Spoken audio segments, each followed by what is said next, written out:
The bells tolled over Westminster Abbey, their solemn echo cascading through the spring air like a hymn of history. Inside, the last reverberations of the national anthem faded beneath the arched ceiling. 100 generations of prayers seemed to hang in the silence. Then, with graceful finality, the service marking the 80th anniversary of Victory in Europe Day came to a close.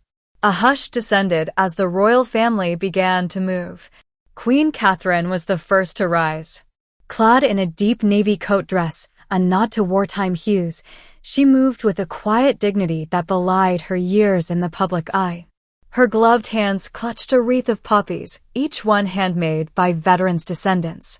Behind her came Prince William, his face a solemn portrait of his grandfather, King Charles III, who had passed just 2 years prior. The memory of the late monarch seemed to linger in every corner of the abbey, just as it lingered in the nation's heart. The senior royals, flanked by Princess and Prince Edward, processed slowly toward the great oak doors. The choir's final notes still lingered like smoke, an ethereal echo of the Te Deum that had moved even the most hardened of generals to tears. Outside, thousands had gathered. Veterans in fading uniforms, schoolchildren clutching miniature Union Jacks, and tourists drawn into a moment they barely understood, all stood in reverent silence. The sun broke through a veil of morning clouds just as the Queen emerged, illuminating the scarlet and sapphire of her ensemble and sending sparkles off the polished silver medals of those gathered below. As the bells chimed once more, an RAF flypast roared overhead, Spitfires, Hurricanes, and a Lancaster bomber forming a perfect V in the sky. Gasps rose from the crowd. Children on their fathers' shoulders pointed skyward. Old men raised trembling hands in salute. Please subscribe to my YouTube channel. Among the crowd stood Margaret Tilbury, age 96, wrapped in a crocheted shawl and holding her late husband's service cap. Tears streamed down her cheeks, not of sorrow, but of recognition. The Queen's gaze, scanning the crowd, paused for the briefest moment on Margaret. A nod, almost imperceptible. Margaret smiled, her heart swelling. It was a day soaked in memory.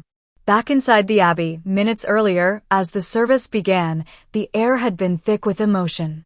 Prime Minister Helena Waters had delivered a speech that would be etched into national memory.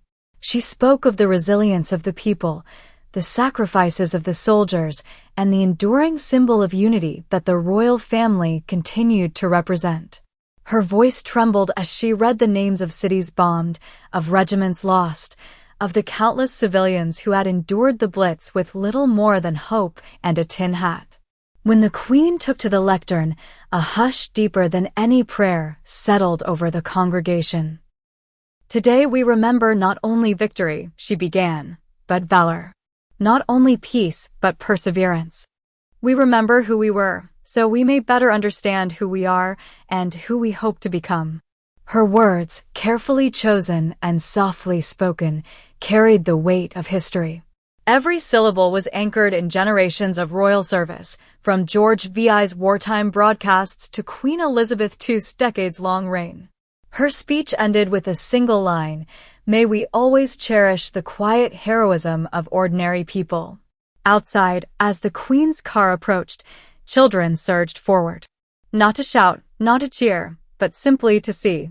In the hushed awe that fell upon them, it was clear they understood something important was happening. Not just the presence of royalty, but the presence of remembrance.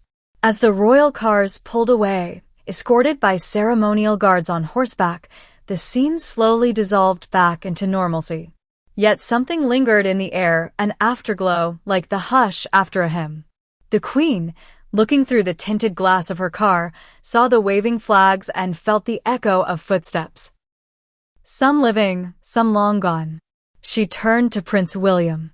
"I wonder," she said, her voice low, "if they will still remember when we are gone." William's jaw tightened. "They will, as long as we do this." She nodded. In her lap, the wreath of poppies sat gently. She would lay it privately at the cenotaph later that evening, away from cameras, away from protocol. That was where her grandfather had wept. That was where her father had stood vigil in the rain. That was where her own son would stand one day. Please subscribe to my YouTube channel. Outside, among the crowd, stories stirred. A boy asked his grandfather, "Were you there?" The old man smiled. "No, son. But I remember the day they said it was over. I was just about your age. I ran through the streets with ribbons in my hands." His eyes misted over. Not with sadness, but with something richer. Gratitude, perhaps. Memory made flesh. Nearby, a young woman from Warsaw held a photograph of her great-grandmother. A nurse in a Red Cross unit. She hadn't expected to cry. But when the Queen spoke, it was as if every ancestor had gathered behind her, holding lanterns through time. At Buckingham Palace that evening, a private reception was held for the remaining veterans. The Queen walked among them not as a sovereign, but as a granddaughter of war. She listened to tales of mud-soaked boots and ration cards, of victory kisses and telegrams that never brought good news. One veteran, 98-year-old Arthur Bell, handed her a letter he had carried for decades. "It's from a mate who didn't make it home," he said.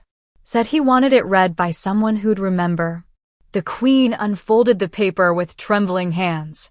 The ink had faded, but the words were clear.